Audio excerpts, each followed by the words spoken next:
ইফতারিতে যদি এরকম healthy juice থাকে তাহলে অ্যাসিডিটির প্রবলেম থেকে রিলিফ পাবেন। আসসালামু আলাইকুম, hello viewers, welcome to my channel. কেমন আছেন সবাই? নিশ্চয়ই খুব ভালো আছেন। আপনাদের দোয়া অনুপ্রেরণায় আমিও খুব ভালো আছি। তাই আজকে চলে আসলাম নতুন আরেকটি রেসিপি নিয়ে। আজকের রেসিপি পুদিনা পাতা জুস। তাহলে চলুন পুদিনা পাতা কিভাবে সংরক্ষণ করবেন এবং পুদিনা পাতার জুস কিভাবে বানাবেন সেটাই আজকে আপনাদের সঙ্গে শেয়ার করব।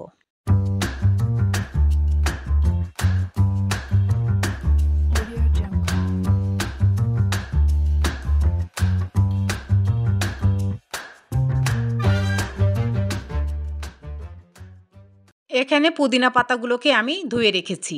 এই পুদিনা পাতাগুলো কিভাবে সংরক্ষণ করবেন সেটার প্রসেসই আজকে আমি দেখিয়ে দিব।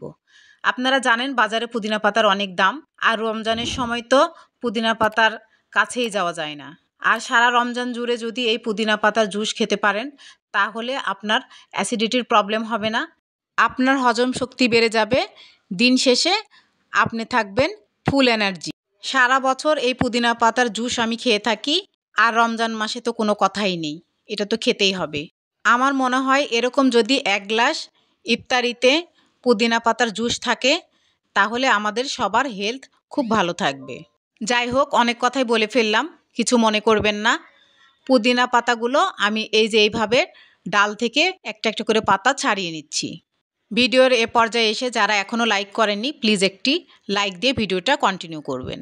এই যে দেখুন, সব পাতাগুলো ডাল থেকে ছাড়িয়ে নিয়ে আবার ধুয়ে রেখেছি, কারণ পুদিনা পাতা গাছে অনেক মাটি এবং ময়লা থাকে। এবার একটি ব্লেন্ডার জারে পুদিনা পাতাগুলো নিয়ে নিলাম এবং ব্লেন্ড করে নিয়ে আসলাম। দেখুন স্মুথ ব্লেন্ড হয়েছে। এবার এগুলোকে আইস ট্রেতে নিয়ে আইস করে নিব।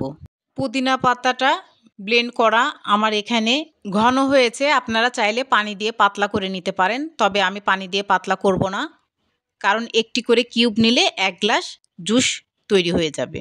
এইভাবে আমি আইস ট্রেতে পুদিনা পাতা দিয়ে দিলাম। আরও কিছুটা বেঁচে গিয়েছিল, ওইটা আমি আলাদাভাবে একটি বক্সে রেখে দিলাম। এবার এই আইস ট্রে আমি ফ্রিজে রেখে দিব 2-3 ঘন্টার জন্য। 2-3 ঘন্টা পর আবার ফিরে আসছি। দেখুন 2-3 ঘন্টা পরে একেবারে জমে গিয়েছে। একটি নাইফের হেল্প নিয়ে এইভাবে আমি তুলে নিচ্ছি। বাই দ্য ওয়ে, আমি রুথি। ভিডিওটি ভালো লাগলে সাবস্ক্রাইব করে দিবেন, লাইক এবং কমেন্ট করবেন। যারা ফেসবুক ও ইনস্টাগ্রাম থেকে দেখছেন প্লিজ পেজটাকে ফলো দিয়ে রাখবেন, লাইক এবং কমেন্ট করবেন। যারা অলরেডি লাইক, কমেন্ট, সাবস্ক্রাইব এবং ফলো দিয়েছেন তাদেরকে ম্যানি ম্যানি থ্যাঙ্কস। আজকে আমার চ্যানেলের এই ভিডিওটি যিনি ফার্স্ট ভিজিট করেছেন তাকেও ম্যানি ম্যানি থ্যাঙ্কস। আর অলরেডি যেসব ভাইয়া আপুরা সারাক্ষণ আমার পাশে আছো তাদেরকে রক্তিম ভালোবাসা অবিরাম। এবার একটি বক্সে কিউবগুলো নিয়ে ঢাকনা দিয়ে ঢেকে ডিপ ফ্রিজে রেখে দিব। প্রতিদিন যে কয়েক গ্লাস আপনারা জুস বানাবেন, একটি করে কিউব নিয়ে জুস বানালেই রেডি হয়ে যাবে পুদিনা পাতার জুস। এবার কিভাবে এই জুসটা বানাবেন সেটা দেখিয়ে দিব। এবার একটি গ্লাস নিলাম, একটি পুদিনা পাতার ডিপ কিউব নিলাম।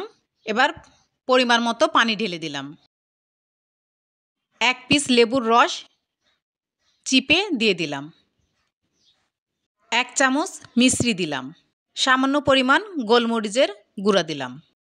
স্বাদ অনুযায়ী বিট লবণ দিলাম। এবার নেড়েচেড়ে মিক্সড করে দিব। তাহলেই রেডি হয়ে গেল ইফতারে কলিজা জোড়ানো হেলদি পুদিনা পাতার জুস।